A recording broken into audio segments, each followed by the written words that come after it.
Hello students, this is Neeraj Gupta. तो आइए अब इस वीडियो में हम शुरू करते हैं, अपनी कंपनी क्रिएट करते हैं और जो जनरल एंट्रीज हैं उनको डिस्कस करते हैं। फिर एक एक करके हम सारा डेटा वाउचर्स की फॉर्म में टैली में एंटर करेंगे। Let's create the company first. आप जानते हैं अगर हम टैली को लॉन्च करें तो ये स्क्रीन सामने आता है। अब हमें जो है वो इस डेटा के साथ कंपनी बनानी है। तो अब इस पेज को मैं बार बार ना खोलूंगा, आपके पास असाइनमेंट में डेटा गिवन है, वहीं से मैं भी देख के इस कंपनी को क्रिएट करूंगा। तो आप जानते हैं पहले हम सी पे जाएंगे, नीचे क्रिएट कंपनी है, सिर्फ सी प्रेस करेंगे और यहां पर हम डेटा देंगे मेजर्स अजय। एड्रेस है इसका A9 दिशा कॉम्प्लेक्स। ये सारे एड्रेस गलत हैं, जैसे वो फिल्म में होता है ना शुरू में कि भाई all the facts and data is fictitious and अगर वो किसी से कनेक्ट हो रहा है तो दैट इज प्योरली कोइंसिडेंटल। तो आई डोंट थिंक कि कोई दिशा कॉम्प्लेक्स होगा सेक्टर 15 में और वहाँ कोई A9 होगा।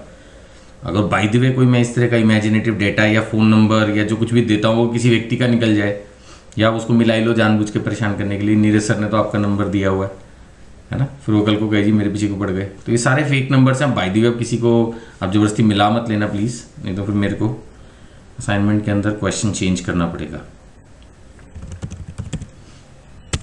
सारा फेक डेटा मैंने यूज़ किया है। दिल्ली, यहाँ आकर हम पिन कोड ले लेंगे, फ़ोन नंबर गिवन है,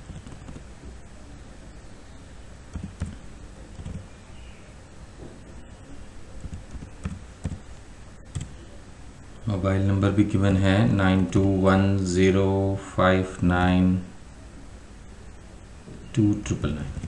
बस और डेटा नहीं है। हाँ, ईमेल और है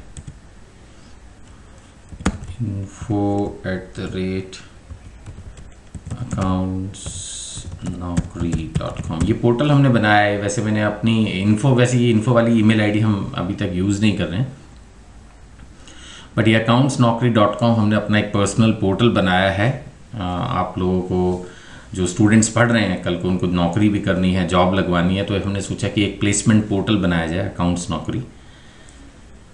तो ये उस हिसाब से क्रिएटेड है।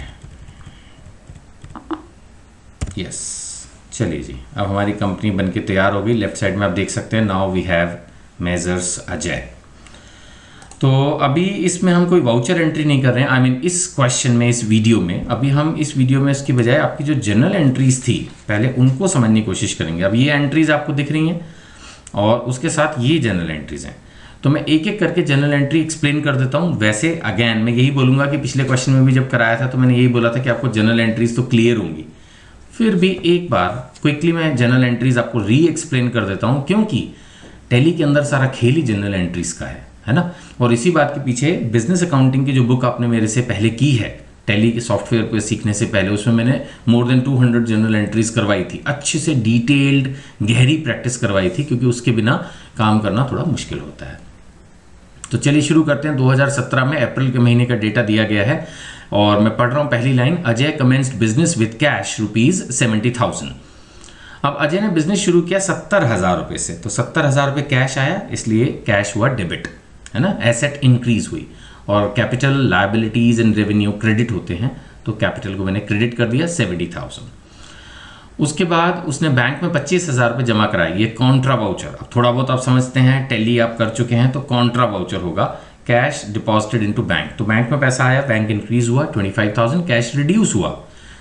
चाहे हमने अपने ही बिजनेस का पैसा अपने ही बिजनेस अकाउंट में जमा कराया है, लेकिन तब भी हम कैश को रिड्यूस मानेंगे, क्योंकि वो अब आपके बैंक अकाउंट में है। एसेट ने एक तरह से फॉर्म चेंज कर ली है। अब जैसे मान लेते हैं मैं अगर कैश से फर्नीचर खरीदूं तो है तो वो भी एसेट, लेकिन फर्नीचर इंक्रीज हुआ है, कैश रिड्यूस हुआ है। तीसरी एंट्री पढ़ेंगे, purchase goods for cash from mister Suresh. अब फिलहाल अभी मैं एलिमेंट्री स्टार्टिंग क्वेश्चंस कर रहा हूं, तो मैं ये मान के चलता हूं जैसा कि नॉर्मल अकाउंटिंग प्रैक्टिसेस होती हैं कि उसमें हम क्या करते हैं कि जब कैश में कोई चीज़ खरीदते हैं तो पार्टी का नाम अपनी बुक्स में नहीं लिखते। यही आपने स्कूलों में शायद अगर अकाउंटिंग की होगी तो सीखा होगा, यही मैंने भी बिजनेस अकाउंटिंग की बुक में सिखाया और यही मैं अभी यूज़ कर रहा हूँ। आगे चल के जब मैं एडवांस्ड टैली करवाऊंगा एक तरह से आपको, तब मैं आपको बोलूँगा कि नहीं, जिस भी पार्टी से सामान खरीदा है, अगर आप उससे रेगुलरली खरीदते हैं और वो एक इम्पॉर्टेंट पर्सनैलिटी है, तो एक बार आप ये दिखाओ, एक मोमेंट के लिए आप ये दिखाओ कि हमने उससे माल उधार खरीदा और अगले ही क्षण उसकी एक दूसरी एंट्री कर दो कि हमने उसको पे कर दिया। इससे वो हमारी किताबों में एक सप्लायर के फॉर्म में खड़ा हो जाता है, या कहिए कि उसका डिटेल, उसकी इंफॉर्मेशन हमारी बुक्स में एक सप्लायर की फॉर्म में अवेलेबल हो जाती है। बट अभी मैं आपको सिंपल टैली ही सिखा रहा हूँ, अभी तो बिगनिंग स्टेजेस हैं, इसको हम इंट्रोडक्शन टू टैली भी कहेंगे। तो अभी तो हमने एक टैली की शुरुआत कर रहे हैं और बेसिक चीज़ें सीख रहे हैं। आगे चल के धीरे धीरे स्टेप बाय स्टेप जब हम एडवांस टैली पे पहुँचेंगे तब हम हर चीज़ सीख जाएंगे। तो हर चीज़ का एक वक्त होता है, वही वाली बात है, जैसे जब आप बचपन में चलते हैं तो उंगलियां किसी ने पकड़ी हुई होती हैं, जब आप साइकिल चलाते हैं तो पहले पीछे से कैरियर किसी ने पकड़ा हुआ होता है, फिर धीरे धीरे आप इंडिपेंडेंट हो जाते हैं, फिर तो आप हवाई जहाज भी उड़ाने लगते हैं कल को। तो चलिए शुरू करते हैं। इसी बेस पर हमारी 4 अप्रैल की एंट्री, जिसमें हमने कैश सामान खरीदा ना। परचेज हमारा खर्चा है, आप जानते हैं कि एसेट्स एंड एक्सपेंसेस को हम डेबिट करते हैं, है ना, अगर रिड्यूस हो तो उल्टा है, नहीं तो परचेज एंड एसेट्स को हम डेबिट करते हैं। तो उस हिसाब से हमने परचेज किया है, तो अभी फिलहाल ये हमारा 12,000 का खर्चा है। कैश हमारा रिड्यूस हुआ, एसेट हमारी रिड्यूस हुई, तो 12,000 मैंने क्रेडिट कर दिया। अप्रैल 7 की एंट्री की अगर मैं बात करूं तो अप्रैल 7 में मेजर्स गुडविल, इससे सामान हमने खरीदा है। अगर मैं इसकी बात करूं तो मेजर्स गुडविल से सामान खरीदा है, इसका इनवॉइस नंबर और डेट वगैरह दी है। इस बार हम टैली में इसकी एंट्री करेंगे।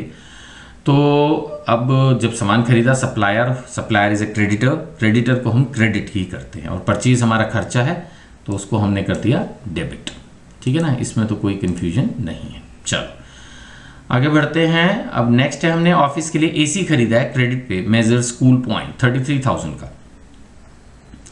तो मेजर स्कूल पॉइंट भी हमारे लिए लायबिलिटी है और एसी हमारी एसेट है, एसेट को हम करेंगे डेबिट, और मेजर स्कूल पॉइंट हमारी लायबिलिटी है, लायबिलिटी को हम करते हैं क्रेडिट। ये इजी हो गया। 12 अप्रैल इसकी एंट्री है, हमने कैश सेल्स की है मेजर्स रूपाली को। अब यही बात जो भी मैंने 4 अप्रैल की एंट्री में की थी, रिपीट कर रहा हूं कि आगे चल के जब हम कैश सेल्स करेंगे तब भी पार्टी का नाम बुक किया करेंगे जब हम एडवांस टैली में जाएंगे। एंड एक और चीज़ ध्यान रखना कि एडवांस टैली में जाकर भी मैं पार्टी का नाम बुक करूंगा या नहीं करूंगा, ये कंपनी, जिस कंपनी में, जिस ऑफिस में आप हैं, उसकी अकाउंटिंग प्रैक्टिसेस पर भी डिपेंड करेगा। कुछ लोग हो सकता है कहें कि भैया इतने लोग हमको कैश का सामान खरीदते हैं, इतने लोगों से हम खरीदते हैं, इतने लोगों को बेचते हैं, कोई जरूरत नहीं रिकॉर्ड रखने की। तो ठीक है, ऐसा कोई गवर्नमेंट की रेगुलेशन नहीं है, रिक्वायरमेंट नहीं है ना। तो लेकिन इट इज़ ऑलवेज बेटर, मतलब अगर वहाँ पर ऐसी प्रैक्टिसेस नहीं भी हैं तब भी आप एज एन अकाउंटेंट अगर वहाँ ज्वाइन कर रहे हैं, किसी कंपनी के लिए आप अकाउंट्स बना रहे हैं, तो आप अपने सीनियर को ये रिक्वेस्ट कर सकते हैं, सजेस्ट कर सकते हैं कि पार्टी की डिटेल रखना बेटर रहता है। कई बार समटाइम्स रेयरली गवर्नमेंट भी पूछ लेती है कि भाई आपने साल में 15 लाख की परचेजेस की हैं या और ज़्यादा ह्यूज अमाउंट्स की परचेजेस की हैं, तो who are your main suppliers. तो थोड़ा सा टैली में भी अगर उनका डेटा रहे तो आपके लिए अच्छा रहता है। बट फिर भी फिलहाल हम यही मान के चलते हैं कि हम परचेज या सेल्स में एंट्रीज पार्टी के नाम की तभी करेंगे जब वो क्रेडिट है। अगर कैश है तो हम कोई उनके नाम की एंट्री नहीं करेंगे। अभी हम यही मान के चलेंगे। तो उस हिसाब से अभी हमने मेजर्स रूपाली को सामान जो बेचा है तो उसमें हम ये 13,000 रुपया कैश में डेबिट करेंगे। ठीक है ना, क्योंकि अभी जो है हमारे पास कैश आया तो, और सेल्स हमारा रेवेन्यू है, रेवेन्यू को हमने क्रेडिट करना होता है, वो हमने कर दिया। That's it. चलिए उसके बाद नेक्स्ट एंट्री हमारी 16 अप्रैल की है। हमने एक 3,000 का चेक दिया है अपने सप्लायर को, ये 45,000 का सामान उससे खरीदा था, उसके अगेंस्ट अब हमने 3,000 रुपये मेजर्स गुडविल को पे किए हैं। सप्लायर हमारी लायबिलिटी है, लायबिलिटी हमारी रिड्यूस हो गई, सप्लायर हमारी लायबिलिटी है, लायबिलिटी रिड्यूस हो गई, तो इसलिए हमने उसको डेबिट किया, और बैंक भी रिड्यूस हो गया, एसेट रिड्यूस होती है तो क्रेडिट करते हैं। ठीक है, उसके हिसाब से यहां पर हमने ये बैंक को अब आपके लिए क्रेडिट कर दिया। चलिए 19 अप्रैल की डेट में हमने रजत जी को माल बेचा है 22,000 का। अब यहां पर हमने माल उधार बेचा है तो ये हमारे डेटर क्रिएट हुए, एसेट क्रिएट हुई। जब हम उधार माल बेचते हैं तो डेटर क्रिएट होता है, सन्ड्री डेटर्स टेली की डेफिनेशन में भी चलें तो ये एक एसेट मानी जाती है, एसेट क्रिएशन है। सेल्स आपने की 22,000 रुपये की, तो ये भी रेवेन्यू है हमारे लिए। ठीक है, चलिए आगे बढ़ते हैं। अब आती है हमारी एंट्री 22 अप्रैल की। Goods worth 2000 returned to messrs Goodwill. ठीक है, गुड्स वर्थ ₹2000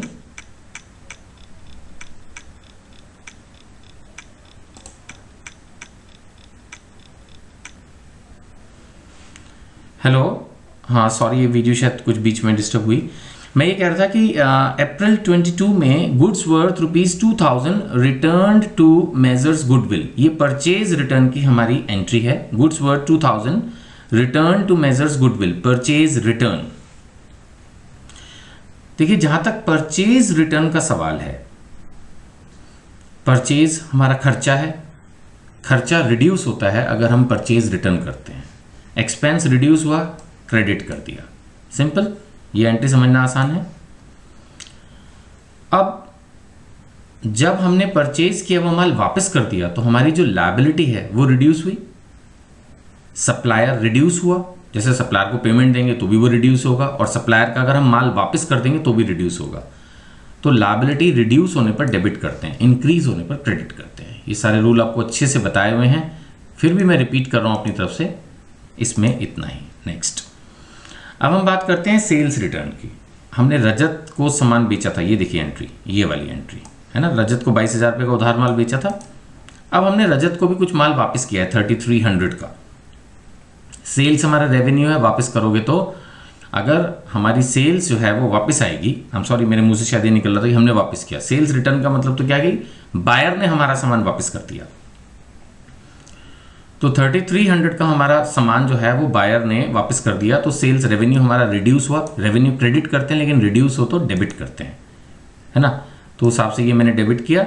और हमारा डेटर, हमारी एसेट, जब उसने सामान वापस कर दिया तो वो रिड्यूस हो गई, तो रिड्यूस्ड एसेट को मैंने क्रेडिट कर दिया। नेक्स्ट इज 28 अप्रैल, कैश हमने बैंक से विड्रॉ किया है, वही कॉन्ट्रा वाउचर इसमें डलेगा। कैश बैंक से आया है तो कैश हमारा एसेट इंक्रीज हुई, बैंक रिड्यूस हुआ। मेरे ख्याल से तो सिंपल एंट्री है। इसी तरह से इंश्योरेंस प्रीमियम पे किया है, इंश्योरेंस हमारा खर्चा है और बैंक को हमने पे किया है, तो ये 1500 हमारा लायबिलिटी की फॉर्म में आ गया। बैंक हमारा रिड्यूस हुआ और इंश्योरेंस प्रीमियम हमारा खर्चा है, खर्चे को हमने डेबिट किया। तो all expenses are debited and asset का रिडक्शन हमने क्रेडिट कर दिया, राइट। चलिए, इसी तरह से हमने सैलरी कैश में पे की है, तो सैलरी हमारा खर्चा है, इसको मैंने डेबिट किया। और कैश हमारी एसेट है जो रिड्यूस हो गया क्योंकि उसको आपने पे किया, उसको मैंने क्रेडिट कर दिया। मेरे ख्याल से ये जनरल एंट्रीज आप खुद भी समझते हैं, लेकिन फिर भी थोड़ा सा मैंने एक्सप्लेन कर दिया ताकि आपको जनरल एंट्री समझने में दिक्कत ना हो। Thank you.